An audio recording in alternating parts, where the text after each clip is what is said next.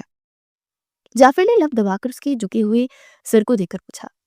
کوئی بلا وجہ کو غصہ اور چڑ نہیں تھی، قصور تمہارا تھا، ایک لوتی تھی۔ سارے گھر کی محبت صرف میرے لیے تھی، سب مجھ سے ہی پیار کرتے تھے، لیکن تم مجھ سے میری محبت چھیننے آ گئے۔ پھر ماما، پاپا، دادا، سب سے میں محبت کرنے لگے۔ میں کیسے اپنی محبت کسی اور کو دے دیتی؟ بس اسی وجہ سے مجھے تم پر غصہ تھا۔ وہ سر جھکا کر اپنے اندر کے ڈر کو بتانے لگی۔ میں تمہاری محبت چھیننے نہیں آیا تھا، بلکہ سب کے ساتھ میں بھی تم سے محبت کرنے لگا تھا۔ میں چاہتا تھا کہ میں تمہارے ساتھ کھیلوں، تمہارا خیال رکھوں، لیکن تم تو مجھے اپنے قریب ہی نہیں آنے دیتی تھی۔ ایک دفعہ اگر مجھے اپنے قریب آنے دیتی تو میں یہ غلط فہمیاں سالوں پہلے ہی ختم کر دیتا، نہ تمہیں اتنی اذیت ہوتی اور نہ ہی مجھے۔ جعفر سنجیدگی سے بولا، میں بہت معافی چاہتی ہوں، میری وجہ سے تمہیں بہت کچھ سہنا پڑا۔ خانم نے دکھی دل سے کہا، نہیں، جو ہو چکا ہے اسے ہم بدل نہیں سکتے، لیکن اپنے آج کو ہم خوبصورت بنا سکتے ہیں۔ پھر تیار ہو میرے ساتھ ایک خوبصورت سفر کا آغاز کرنے کے لیے، جہاں ہم اپنی نئی زندگی کا آغاز ایک دوسرے کی محبت اور احترام سے کریں گے۔ جعفر نے ہاتھ پھیلا کر کہا تو خانم نے مسکراتے اس کی پھیلی ہتھیلی پر اپنا ہاتھ رکھ دیا۔ اچانک جعفر کی نظر پیچھے پڑی ہوئی تھی، منہ دکھائی والی چیز پر پڑی۔ وہ خانم کو چھوڑ کر ڈریسنگ ٹیبل کی طرف جانے لگا تو خانم پلٹ کر اسے حیران نظروں سے دیکھنے لگی۔ اگلے ہی پل وہ چین اٹھا کر اس کے قریب آ بولا، میں چاہتا ہوں کہ آپ یہ چین پہن کے رکھیں، مجھے اچھا لگے گا۔ اپنی محبت سے خریدی گئی چین آپ کے دل کے قریب دیکھ کر وہ چین اس کے سامنے ہتھیلی پر پھیلا کر معرفتگی سے بولا تو خانم نے نظریں جھکا دی۔ چند لمحے اس نے خانم کے جواب کا انتظار کیا، پھر چین کا ہک کھول کر اس کے گلے میں پہنانے لگا۔ اپنی گردن پر اس کی انگلیاں محسوس کرتے خانم کا دل تیز تیز دھڑکنے لگا۔ چین بند کرنے کے بعد وہ سامنے آ بولا، اجازت ہے؟ خانم کو اس کی بات کا مطلب تو سمجھ نہیں آیا، لیکن اس نے سر ہاں میں ہلا دیا۔ اس کی اقرار کرتے ہی جعفر نے جھک کر اس کے ماتھے پر اپنی محبت کی پہلی مہر ثبت کی۔ اس کے انداز میں بہت نرمی اور محبت تھی۔ خانم نے آنکھیں بند کر کے اس کے نرم انداز کو محسوس کیا۔ اس کا دل کانوں میں دھڑکنے لگا، چہرہ شرم سے لال ہو چکا تھا اور وہ ہولے ہولے کانپ رہی تھی۔ جعفر نے ماتھا چومنے کے بعد اس کا چہرہ دیکھا تو اس لمحے وہ اسے بہت پیاری لگی، تو اس نے خانم کو باہوں میں بھر لیا۔ رات میں وہ جعفر کے دوست کی شادی کے حوالے سے کی گئی دعوت میں جانے کے لیے تیار ہو رہی تھی۔ ساتھ ہی صبح کی بات پر مسکرا بھی رہی تھی۔ جب جعفر نے اس سے ہنستے ہوئے پوچھا تھا، کیا میں بیڈ پر لیٹ سکتا ہوں؟ وہ کیا ہے نا کہ اتنے دن سے صوفے پر لیٹ کر میں تھک گیا، انکمفرٹیبل فیل ہوتا ہے مجھے وہاں پر۔ جعفر کو اجازت دینے پر سے خوشی تو ہوئی اور بے آرام ہونے پر برا بھی لگا تھا۔ لیٹ جاؤ، اجازت لینے کی ضرورت نہیں ہے، وہ رخ پھیر کر بولی تھی۔ اس وقت بھی جعفر بیڈ پر بیٹھا لیپ ٹاپ پر کوئی کام کرتے گاہے بگاہے اس پر نظر ڈال لیتا تھا، جو کہ بالوں میں برش کرنے کے بعد اب جیولری دیکھ رہی تھی۔ نیوی بلو سوٹ میں وہ کندھے پر دوپٹہ ڈالے، پشت پر گھیلے بال چھوڑے، جیولری سلیکٹ کرنے میں مگن تھی۔ تبھی خود پر کنٹرول نہ کرتے ہوئے جعفر اس کے پاس آیا، آہستہ سے اس کی کمر میں ہاتھ ڈالا اور اس کے گھیلے بالوں میں اپنا چہرہ چھپایا۔ خانم تو حیران ہوتی گھبراتی سے دیکھ رہی تھی۔ چند منٹ کے بعد اس نے خانم کو چھوڑا اور کہا، بس دور سے ہی دیکھتے ہوئے میرا دل چاہ رہا تھا کہ تمہارے گھیلے بالوں کی مہک کو محسوس کروں، اس لیے آ گیا۔ تم مجھے تیار ہونے دو گے؟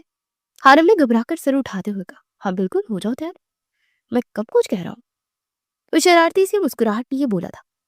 خانم نے اسے اب خفگی سے دیکھا، اسے نظر انداز کر کے اس نے لائٹ سی جیولری نکال کر خانم کو دی اور کہا، یہ پہنو، بہت اچھی لگو گی۔ ہاں میں پہن لوں گی، اب تم جا کر بھی تیار ہو جاؤ نا۔ خانم نے اس کی شوق نگاہوں سے بچنے کے لیے کہا تو مسکراتے ہوئے بیڈ پر رکھا ہوا استری شدہ سوٹ اٹھا کر باتھ روم میں گھس گیا۔ اس کے جاتے خانم نے سکون کی سانس لی اور سرخ چہرہ لیے تیار ہونے لگی۔ جب وہ واپس آیا تو خانم لائٹ سی جیولری پہنے، میک اپ کیے، سلور کلر کے نازک سے سینڈل پہن رہی تھی۔ بہت خوبصورت لگ رہے ہو۔ پتہ ہے جب تمہیں دیکھتا تھا میرا دل چاہتا تھا کہ تمہاری تعریف کروں، لیکن تم مجھ سے اتنی دور رہتی تھی کہ میں کچھ کہہ ہی نہیں سکتا تھا۔